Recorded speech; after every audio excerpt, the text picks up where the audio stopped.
welcome back. So, thank you. Take the effects off. It doesn't sound like I'm announcing a monster truck rally now. All right. So, thank you, Sean. It was funny, a little earlier this week, could have even been last night at dinner, which is funny because of what I'm talking about here.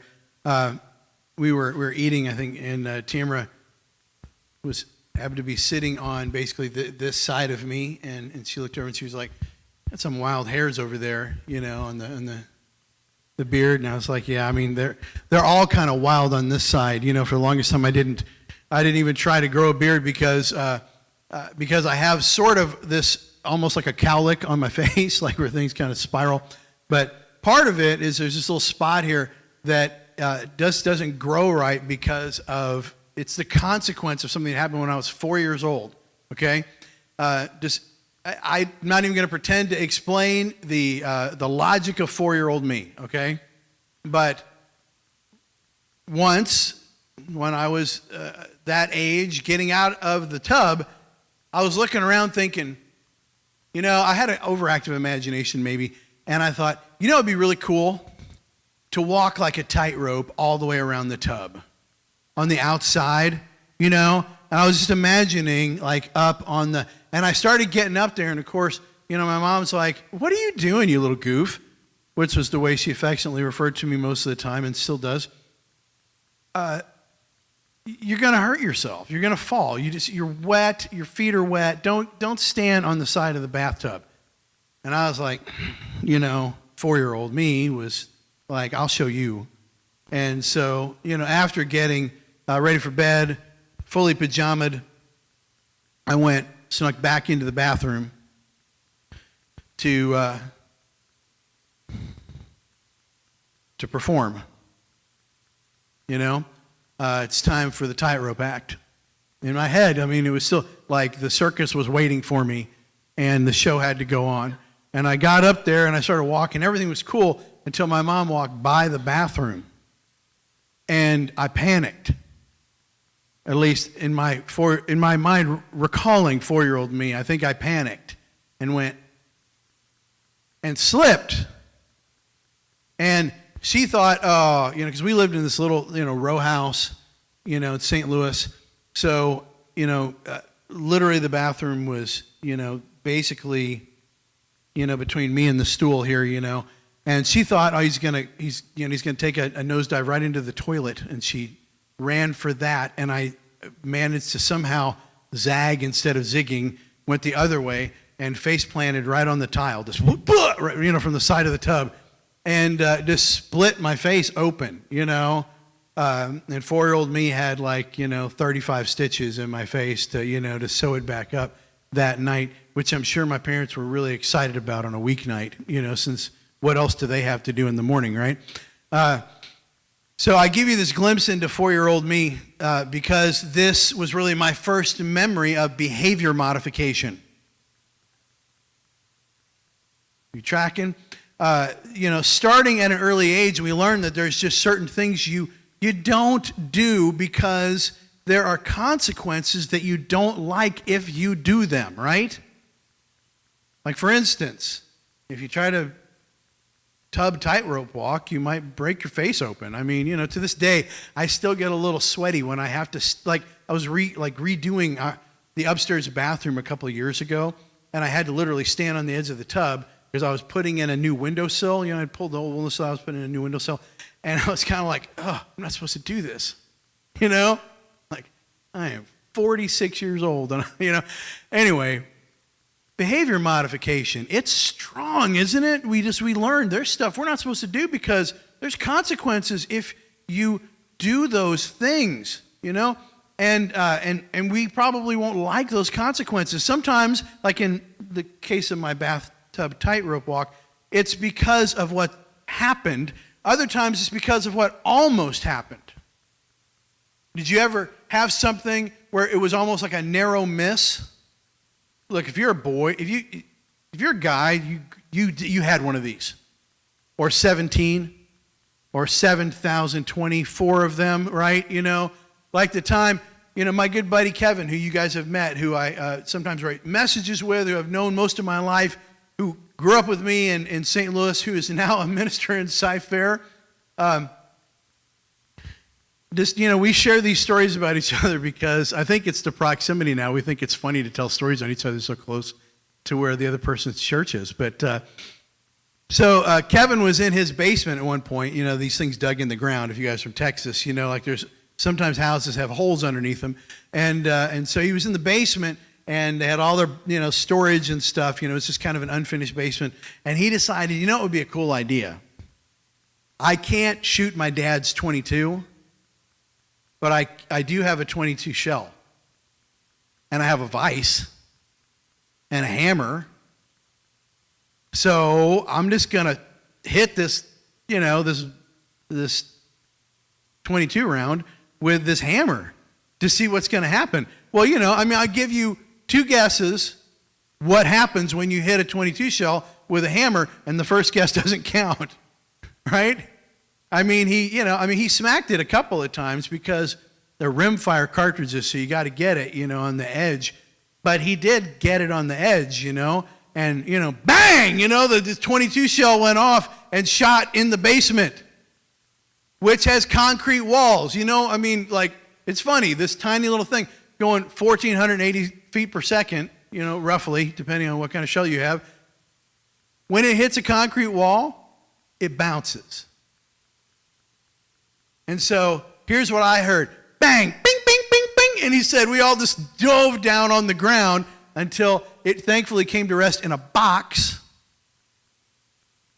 instead of in a person, right?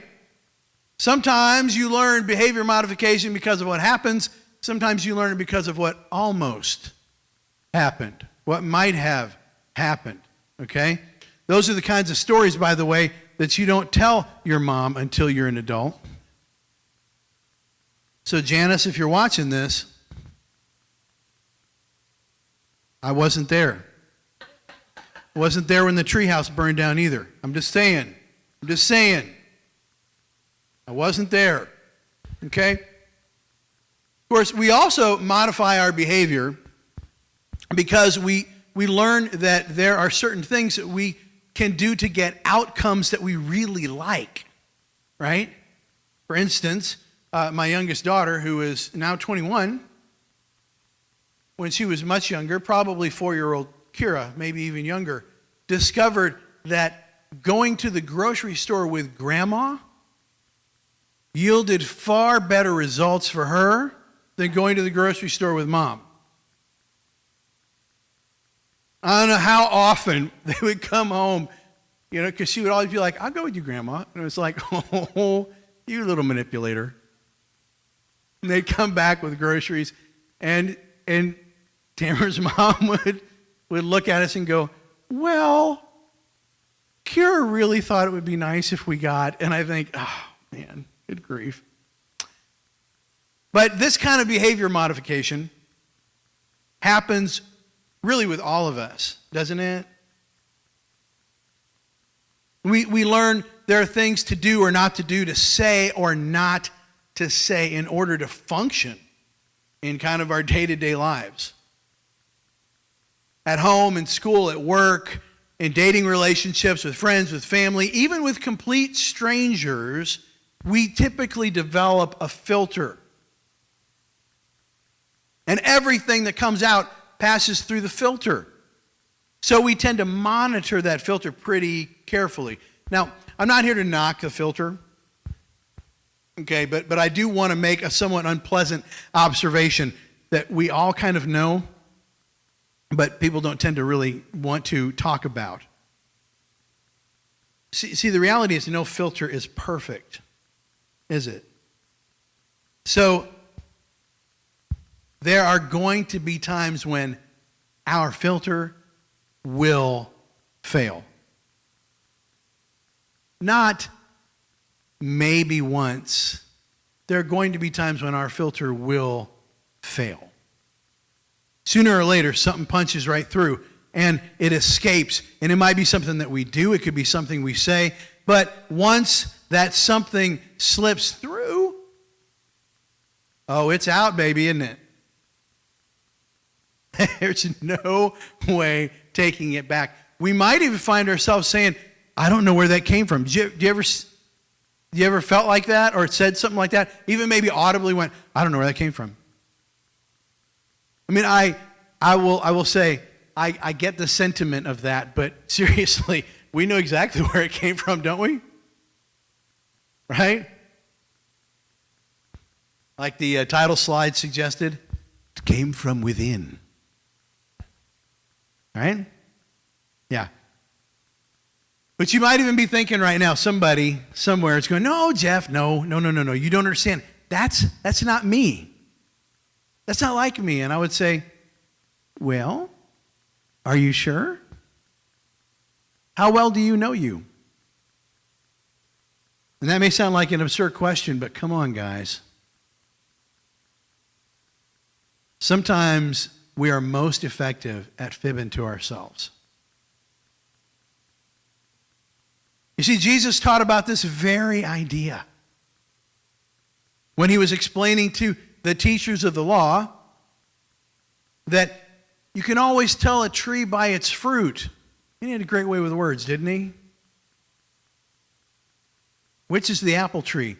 Well, it'd be the one that produces the apples, right?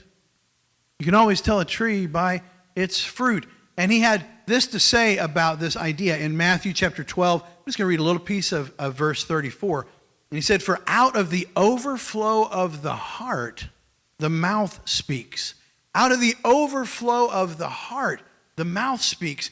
Gang, we put the filter in place precisely because sometimes the things that are going on inside us are incompatible with what we want to have running around on the outside. And if you ask Jesus where those incompatible things were emanating from, he would say, well, that's simple. They're coming from your heart. So what am I saying when I say, well, what are these incompatible things? Well, Jesus cleared that up too. Isn't that great?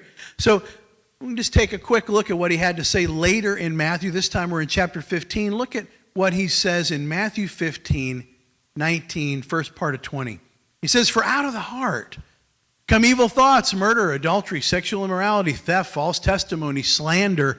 These are what make a man unclean. He was telling the Pharisees basically, all that stuff that you guys do, the rituals that you do to make yourself clean, those aren't actually what make a person literally clean. You can wash your hands all you want to ritualistically, but if what's coming out of you is unclean, that's it. You got to cleanse your heart. And that's basically what he's saying. Monitoring your filter really isn't the answer because the mouth is simply revealing the heart. Every time we open our mouths, we give people a little glimpse of our heart.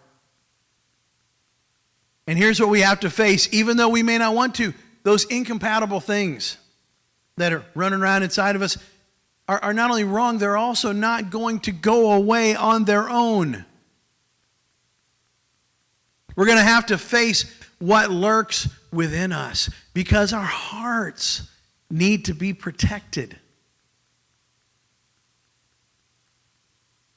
Solomon, King Solomon, son of King David, Old Testament king, considered biblically, and I would also say I would consider him the wisest human being who ever lived. He said this about the heart and what goes on inside us when he was writing in Proverbs chapter 4. In verse 23, he said, above all else, guard your heart, for it is the wellspring of life. Above all else, guard your heart, for it is the wellspring of life. This is bigger than a filter issue, isn't it? This is about more than our filter. As my good friend Jeffrey Ernestine once said, the heart of the matter is the matter of the heart. And frankly, this is pretty scary because inside of us, really, there's two people. See, we got that person that we want to be, or that we want to be most of the time, or at least that person that we want other people to see. But then there's the other person, you know, the one that we have the filter for, the one that is the reason that we need the filter in the first place. And when they come out, it's as if they came right from the pages of that Robert Louis Stevenson book. You know what I'm talking about? From the 1800s? Come on, guys. We're going to get together with it. See, basically, sometimes our heart is hiding Mr. Hyde. You guys familiar with the book Dr. Jekyll and Mr. Hyde?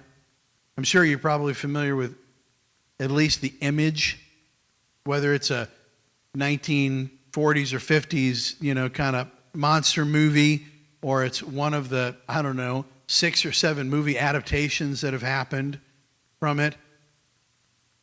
I'm pretty sure most people recognize the reference, though, to Dr. Jekyll and Mr. Hyde and the idea.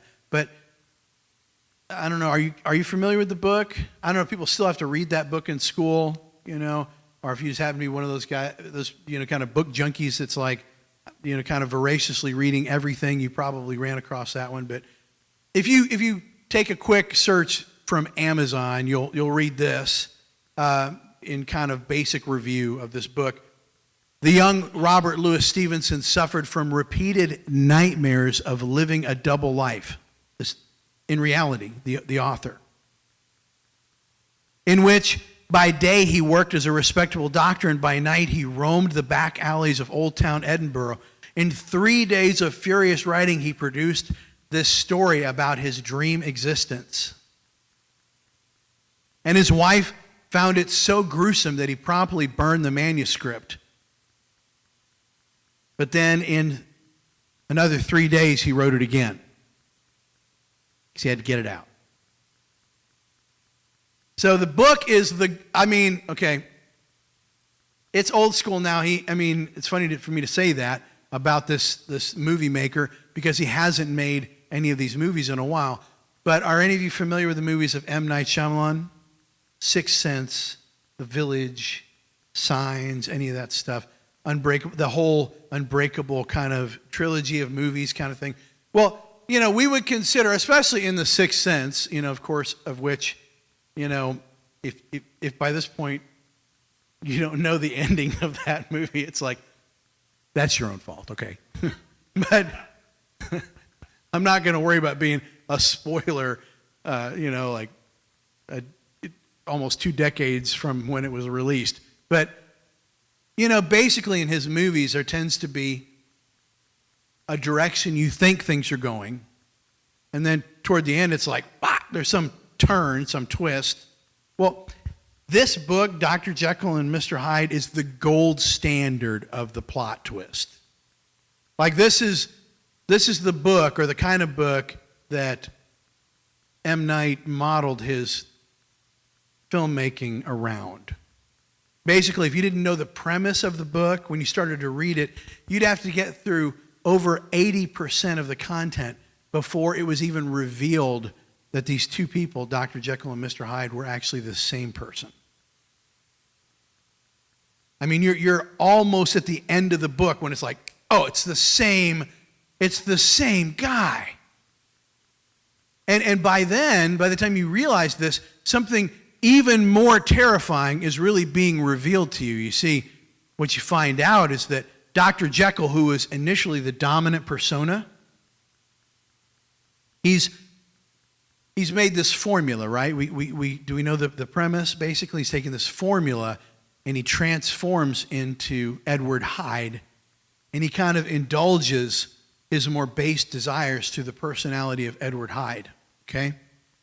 But by the end of the book, we're discovering that even though Dr. Jekyll is the dominant persona at the beginning of the book, by the time we get to the end, he's indulged those more base desires through Edward Hyde so often that it now requires that formula in ever-increasing doses just to temporarily turn him back into Dr. Jekyll.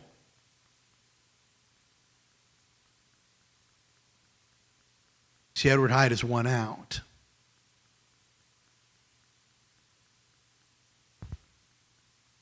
Dun, dun, dun, dun. Yeah. It was first published in 1886, and the book became really, if there's such a thing as an instant classic, that's a book that defines that term. It sold 40,000 copies in 6 months in 1886 before Amazon. There was no Prime. 40,000 copies in 6 months. That's crazy. Since then, there have been 20 movie adaptations. I mean, it's been half a dozen in the last, 20 years. There's been 20 movie adaptations plus dozens of derivative works that feature that character and his dualistic struggle. I think the story remains popular because Stevenson struck this nerve in us. This is in people in general. The truth is, no matter how uncomfortable the story of Dr. Jekyll and Mr. Hyde may be to us, we're drawn in because it's a part of our story. You see, whatever lurks inside your heart will eventually make its way into every part of you. I said this just kind of briefly. I touched on it last week when I talked about my proclivity to kind of sometimes unravel a little bit when I'm in traffic. Now I need to get a grip. And whatever that is for you, whatever your traffic might be, the thing that really gets under your skin, you have to understand that as soon as something does that to you, if there's something lurking on the inside, once that bumps up against it and jostles it, it doesn't come out. It's going to be awfully hard for you to keep that filter intact. It's going to be hard. And whatever's going on in there, even when it doesn't spill out, it begins to affect literally every part of you and everything of which you are a part. Paul understood this. And he wrote this section of Romans, and it's a little bit, this is probably the lengthiest, this is by far the lengthiest scripture we're going to read today, but it's totally worth it because this is the guy that wrote a majority of the New Testament. All right, he was an apostle, not one of the original 12 apostles. Too long for me to explain that story, but if you really are wondering, well, how did he become an apostle? Seriously, come and talk to me, email me. Be happy to lay it out for you. I'll show you where you can read all about it in the book of Acts, okay? But Paul ended up being the guy that wrote a lot of the New Testament, and I would have to say that a lot of people kind of lift up Paul as sort of a super Christian kind of a person. But he was very much just a human being. And right here is one of the spots right from the Bible that we can see him peel back kind of the layer of filter that maybe other people have put in place for him. And he says, no, this is me. I'm just going to tell you who I am, really. He says, we know that the law is spiritual, but I am unspiritual, sold as a slave to sin. And then he writes this, I do not understand what I do. For what I want to do, I do not do. But what I hate, I do. And if, I know it's a little double-speaky here. And if I do what I do not want to do, I agree that the law is good. In other words, the law is in place to show me this stuff. As it is, it's no longer I myself who do it, but it's sin living in me. I know that nothing good lives in me, that is in my sinful nature, for I have the desire to do what is good, but I cannot carry it out. Anybody tracking here at this point? Anybody ever felt like this? For what I do is not the good I want to do. No, the evil I don't want to do, that's what I keep on doing. Now, if I do what I do not want to do, it's no longer I who do it, but it's the sin living in me that does it. In other words, that thing inside has so crept into every part of me that it's influencing me. It's my Mr. Hyde. So I find this law at work. When I want to do good, evil's right there with me. For in my inner being, I delight in God's law. But I see another law at work in the members of my body, waging war against the law of my mind, making me a prisoner of the law of sin at work within my members. What a wretched man I am. Who will rescue me from this body of death? Then he answers his own question. Thanks be to God through Jesus Christ our Lord. He lays it out. This is me. And man, there are a lot of times when I feel like this is what I really want to do. This is the good I want to do. But I find myself doing something that's almost the exact opposite. What hope is there for me? Well, he wrote this because he knows the answer. And he knew that there were people back then. I'm sure he wasn't completely thinking about us today. But he knew that there were going to be people that were going to feel exactly the same way. That this wasn't just a struggle for a couple of people. This was a struggle that humanity faces. And he wanted to let people know there's an answer. There's hope. There's a way out. There's a way of rescue. That's in Christ. He was wrecked by the stuff that was leaking from inside his heart. But see, the big thing that I hope you catch is that he didn't try to handle it on his own. Too many people try to handle it on their own. I got to get a handle on this. So I'm going to double down and discipline myself to be better able to control my language, or to not speak this way to this person, or to kind of control my temper here in this situation. We love that, don't we? I got this. I'll take care of that. I'll just, I've got we want to have the discipline to do that. And the only problem with that is that no human being in the history of history is able to actually accomplish that task. And if right now you think you got it, you just haven't been tapped in a while.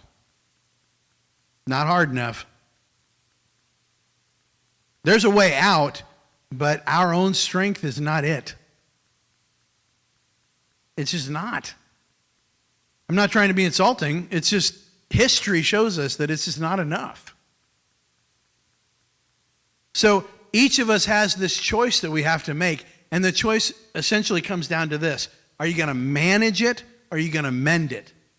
You got a problem. We all have a problem in our hearts. Are we going to just manage it, or are we going to mend it? All right?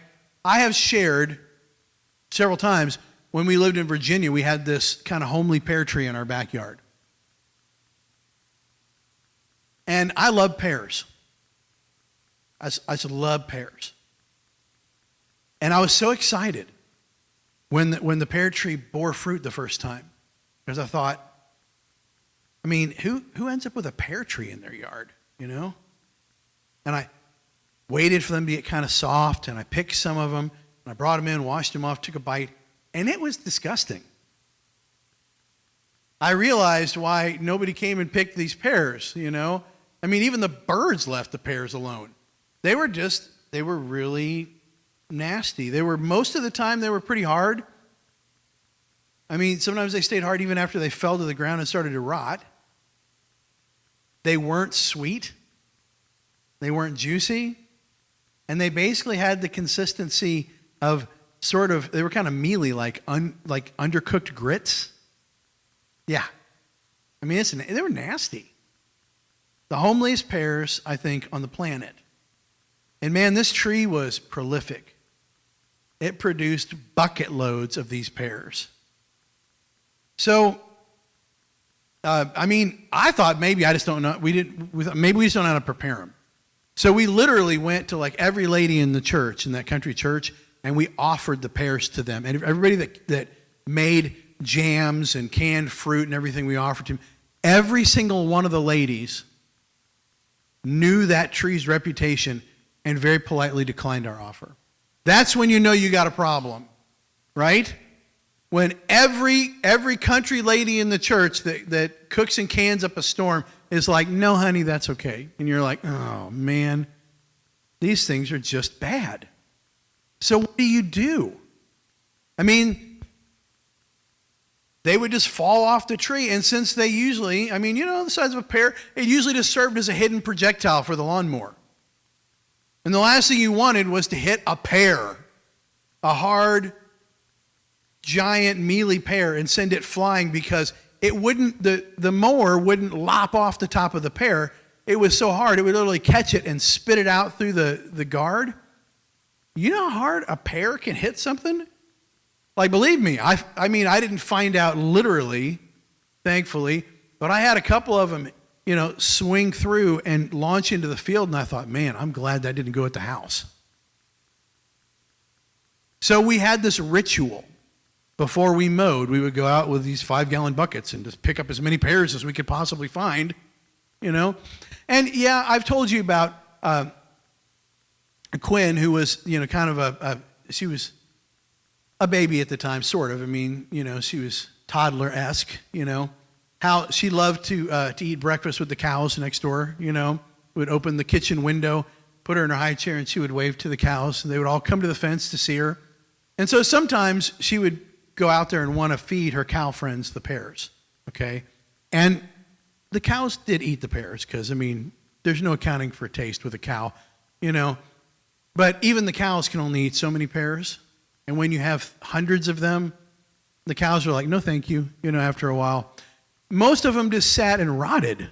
We would dump them in the back field or do stuff with them. But when you have a problem tree like that, whether it's a fruit tree or just something that is just giving you fits, like anybody here have a crepe myrtle tree? Then you know exactly what I'm talking about. Because crepe myrtle trees are beautiful and ornamental, and they will give you fits. And if you decide, I don't want that tree there anymore, and it's a crepe myrtle tree, good luck with that. We have a crepe myrtle tree that literally grows out of a stump of a crepe myrtle tree in our backyard.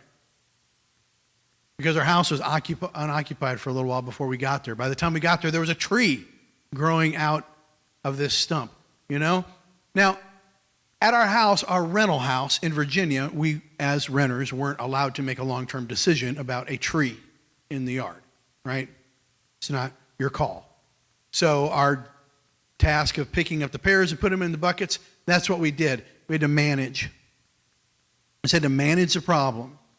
But if you got that problem, you got a problem tree, whether it's a fruit tree or otherwise, you got a couple of options. There's really only a couple of options. You can do what we did, just keep picking up the fruit, but the fruit's going to keep coming, right? That's a very, very temporary solution. You could cut off the limbs. That's an ugly option. But you may grow more limbs. You could even cut the tree down, but if it's a crepe myrtle or something like that, that's not going to stop it. The crepe myrtle's like, is that all you got? And cut me down? I'll see you next year. I'll come back with a vengeance. There'll be 3 of my friends coming out of this stump. Just watch, just wait. If you want to get rid of a tree and you got a problem, you have got to go deep, don't you? You gotta dig out the stump, and that means you got to attack the roots. And everybody here that's ever gone after a crepe myrtle tree knows that's a nightmare. Because those roots can leach into everything. They just go everywhere. But if you want to stop that tree from growing again, that is what you have to do. You can't be satisfied managing the solution on the top end. You got to go deep and be willing to do the work. Probably not very surprising that I'm going to tell you that the same solution for the tree is what we have to do if we want to deal with what lurks in our hearts.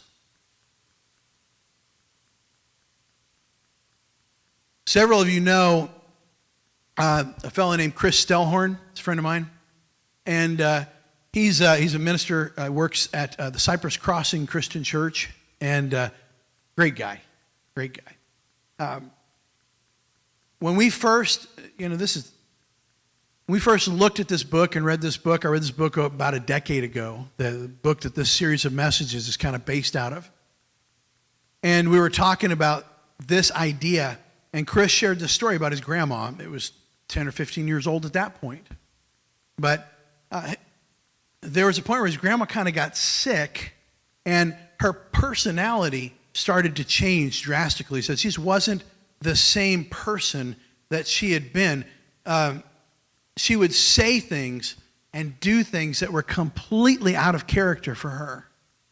And they went to doctors, and they couldn't figure out what was going on. And finally, Chris's grandpa went to a guy that was kind of an alternative medicine doctor, and he looked at her and he said, "You know what? I want to get you tested for heavy metal poisoning." And as it turns out, that's what was going on. Her body had been poisoned by lead. And so it was deeply affecting her. And so the source of that lead, not surprisingly to a lot of you, was the pipes in their house, the old lead pipes in the house. And they were breaking down so much. So the short-term and very quick solution was very simple. They changed their water source. And when they changed the source, she, thankfully, began to get better. And as those toxins were cleansed from her system, she kind of came back to the person that she was. Thankfully, that's a good ending. Not all endings like that are that happy. But the solution was just changing the water source. For us, changing the source is what it's going to take to help us with the stuff that lurks within. And that involves dealing with issues that have deposited the gunk in our hearts. And we can break down sort of this process of maybe degunking or changing the source into really three things. We have talked about these things at C3 many times. So for some of you, this may just be some review, but it's still so important to remember. The first thing that we need to do is we need to examine. We need to be willing to take an honest look at what's going on in our hearts. And that, in and of itself, that step may be the place where we get hung up. I've shared this stuff many times here precisely because I think this is one of the spots where people have the hardest struggle. Because like I said, we're really good at fibbing to ourselves. And sometimes we would rather do anything than actually take an honest look at what's going on inside of us. But if we want to change the source and we want to see some of the some of the stuff on the other side, what's better, we're going to have to start there. The next thing we're going to have to do is engage. We're going to have to be willing to attack the source. This is kind of the cutting out the root, digging up the stump, figuring out whatever it is that is actually polluting our hearts. That may be another part that you might get hung up on, because sometimes the stuff that really is getting to us is stuff that we don't want to give up. We may have even talked ourselves into believing that it isn't really doing anything anyway. That's not the problem. It's something else. That's not the issue. I dealt with that a long time ago. Did you? Or did you just shove it down?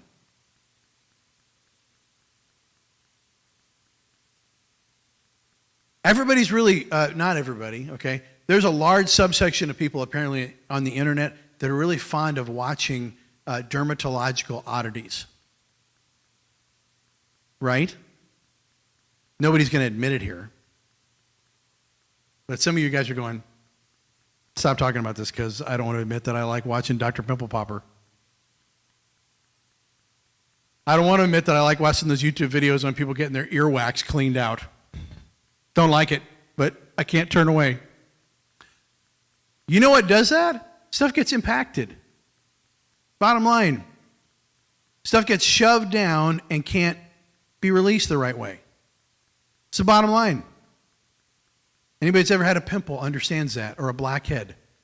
The pores clogged up. So have you actually dealt with that thing? You're like, this is really gross. Yeah, it kind of is. The stuff in our heart is no less disgusting sometimes. If we aren't willing to go to the source, basically all we're doing is just packing it down deeper. It's not going to go away. It's just going to get infected.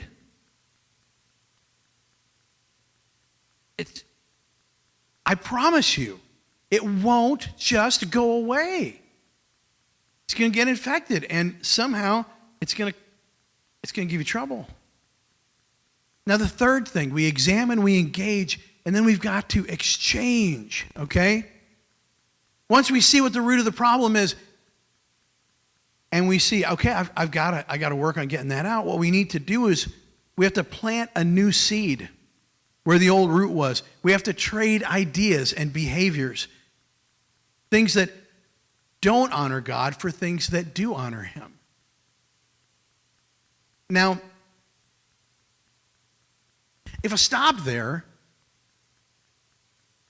you guys would have a really practical list of stuff to work on your own. But if I stopped there, I would be setting all of us up for failure. Because as I kind of alluded to earlier, this isn't something that we can do by ourselves. None of these things, none of those steps are things that we should undertake on our own. And I'm not just saying bring your friends into it. What I'm saying is we have to bring the God of the universe into this. He's got to be the Lord of this process. I talked about King Solomon a little earlier. His dad, King David, understood this idea completely, and he wrote about it in Psalm 51. He wrote this: "Create in me a pure heart, O God, and renew a steadfast spirit within me." He recognized there's stuff going on in my heart. Lord, I need you to renew me. I need you to help me cleanse this. I cannot do this without you, Lord. The coolest thing about all this, the thing I don't want you to miss, is that God is saying to you, I want to give you a new heart.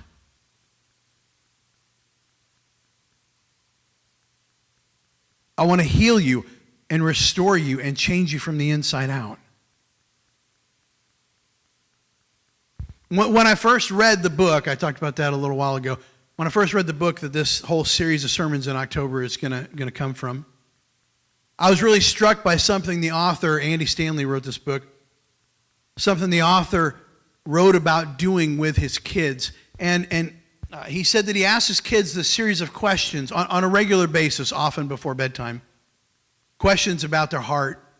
And I was so moved by what he was doing that I started doing it with my kids. And the reality is, I was almost 10 years ago. My kids are grown now, but it doesn't happen before bedtime anymore. But to this day, there are still questions in this list that I ask my kids because it's valuable. So this morning as we close, and for the next several Sundays as we go through this whole series, I'd like to ask you these questions too. And they're not questions I answer out loud right now. I just want you to answer them here with you, your heart, between you and God. And I'm even going to ask you to trust me for a second, if you would. Some people are really uncomfortable doing this. I'm not going to try to make you uncomfortable. But if you're comfortable closing your eyes as I ask you these questions, please do that. Because it's not about anybody else, just you. Okay? Again, I'm not asking you to answer out loud. Rather, just think about each one. Here's the questions. First one, is everything okay in your heart? How's your heart? Next one, are you mad at anybody?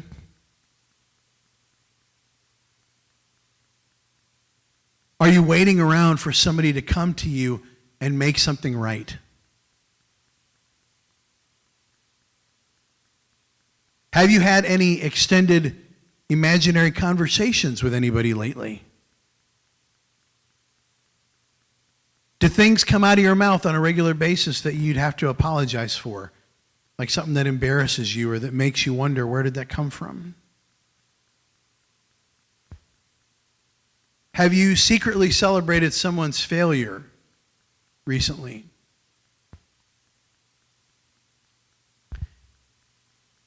Do you have any secrets that are eating away at you?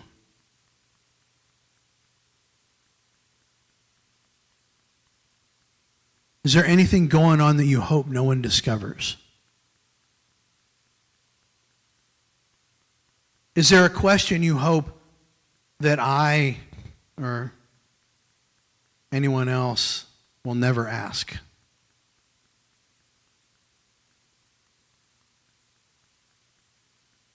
Have you lied recently to somebody that you love?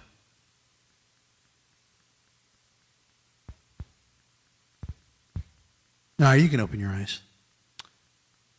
Essentially, that's what this whole month is going to be about.